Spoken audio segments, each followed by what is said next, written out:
What is up, my dudes, my dudettes, and wrestling colleagues of all kinds? DanTheBeast 94 here, coming back at you with the returning episode of Q&As with DanTheBeast 94. That's me.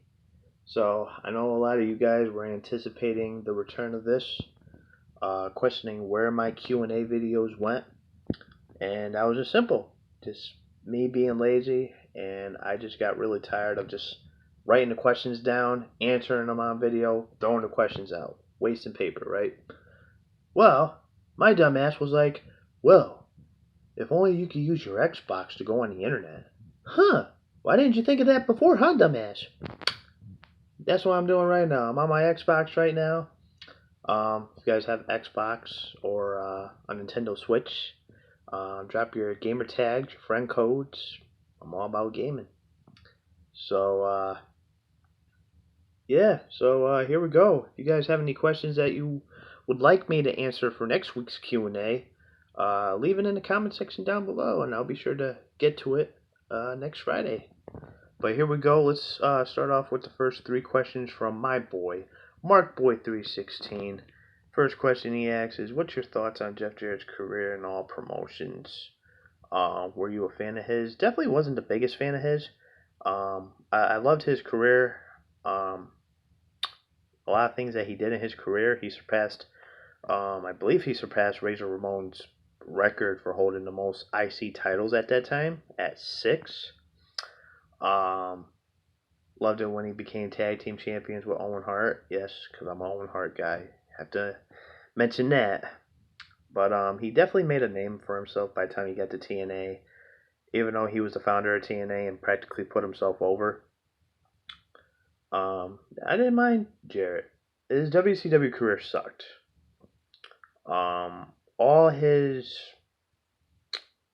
stints in WWE were pretty good for what they were. And I still have to check out his stuff in Memphis because I do have a DVD of his best moments in Memphis, so I'm gonna have to check that out. Second question: if you could have a brand split, which top 3 guys would you draft for each show? You could pick current or past guys. Well, I'm gonna mix it up, and I'm gonna go with the original Raw and SmackDown brand split. If I had to pick 3 guys for SmackDown, it would be Kurt Angle, Eddie Guerrero, and AJ Styles. And then on the Raw brand, it would be Stone Cold, Triple H, and Seth Rollins. Last question he asks, what is your favorite non-Big 4 WWF WWE pay-per-view? Definitely Backlash. A lot of these Backlash events that WWE has hosted have been pretty damn fucking good. Whether it was Backlash 2000, 2001, 2002, 2004, 2007, and 2016. I definitely loved that event when they brought back the brand split and brought back the first SmackDown exclusive pay-per-view with Backlash. I still wish those would have came out on DVD. Would have been a nice addition to the collection. But I always found Backlash very superior when it comes to like the runner-ups on like good pay-per-views. But yeah, thank you, Mark, for those questions. Next question we have here is from JJX Division 2. Have you ever heard or watched CWF Hollywood? I live near the city where it takes place.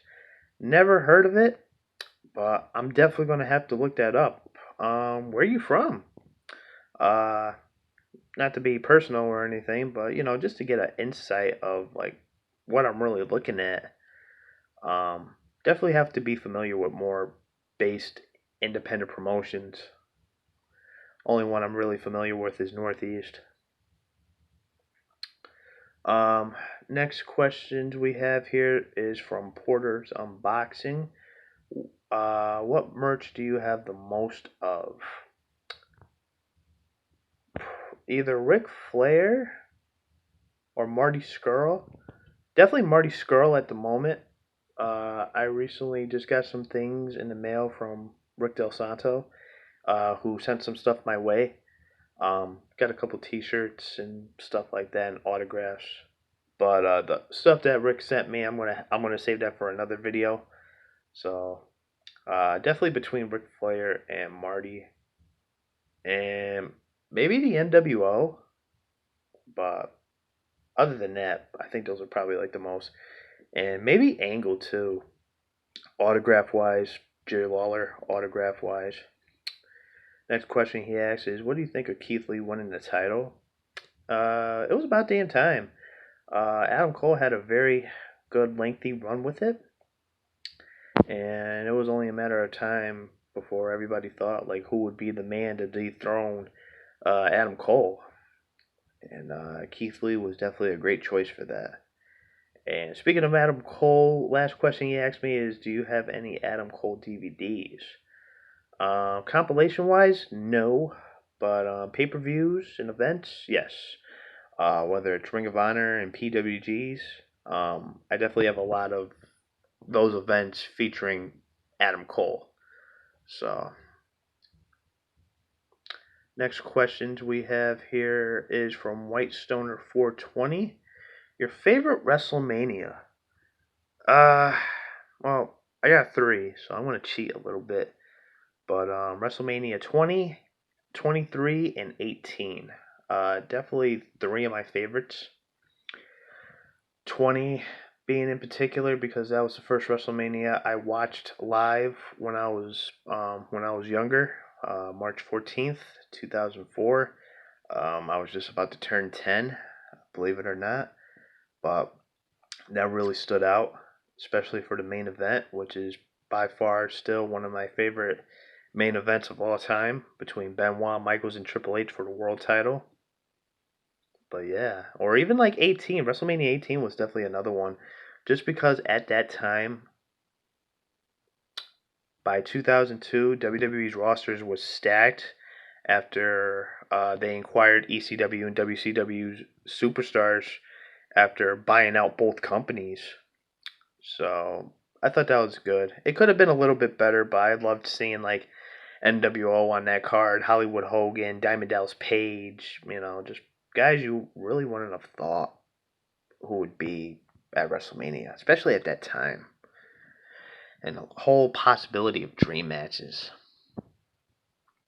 And then next final question he asked me is your favorite thing to do other than make YouTube videos.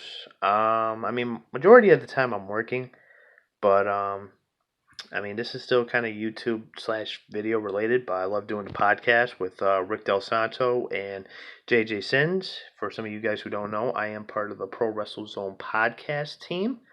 So I will leave a link to Rick's channel in the description down below, which is where you can find all the Pro Wrestle Zone podcast streams. And they're also on every major platform. So like Spotify, iHeartRadio, Apple, iTunes probably. Check us out, guys, and be sure to subscribe to Rick's channel, and tell him DanTheBeast94 sent you. TN Couponer with a question. If WWE wanted you to put a recipe in their cookbook, which one would you choose? It would either have to be my tuna macaroni salad or my baked macaroni and cheese. A lot of macaroni. But with the tuna macaroni, I love using like light tuna, light mayo, and then just for edible, for what you could put in there, you can either put corn or what I like to put little slices of apples. Trust me, it's good, especially with the apples. Gotta try it. And then the last three questions come from DJ Taz316. He asked me, "What's your favorite WWE doc that you own?" One that really stands out that I can never get rid of, that everybody should hold on to their collection, is Ric Flair and the Four Horsemen. Just really going to depth about the group, the incarnations, the members, altercations, rivalries. That's practically one of the best sets WWE ever put out. What is your least favorite shoot interview DVD you ever seen? Probably the one they did on Bill Eddy as the masked superstar. Only because throughout that, during the shoot, it was interrupted, and they basically kept rolling the cameras instead of just editing it out, which I kind of found that a little bit frustrating. And they basically just continued on with the shoot after that. I mean, yeah, it's a straight shoot, but it's like, I figure you gotta be a little bit more appropriate, right? But whatever. It's the least favorite one I've seen so far. And then, third question he asked me is, what is the greatest movie ever in your opinion? Wow, that is really tough. Now I'm gonna really have to go through all my Blu-ray movies that I have over here. But if I have to pick one of my favorite, one of the greatest movies, greatest movie of all time. Obviously you guys may think different, but at the moment, I think one of the greatest movies of all time, notice I say one, is The Joker with Joaquin Phoenix. Definitely one of my favorites. Another one that you could probably put in there is this bio movie of Bohemian Rhapsody. I'm a huge fan of Queen, so this is something I would definitely recommend. And maybe even this movie. Not even gonna lie, this is a curveball, but one of my favorite Clint Eastwood movies, Gran Torino. And then there's also The Crow with Brandon Lee. Definitely one of my other favorites. And maybe the original Star Wars saga, Empire Strikes Back. Just my opinion. But that about does it for today's Q&A, the return of Q&As with DanTheBeast.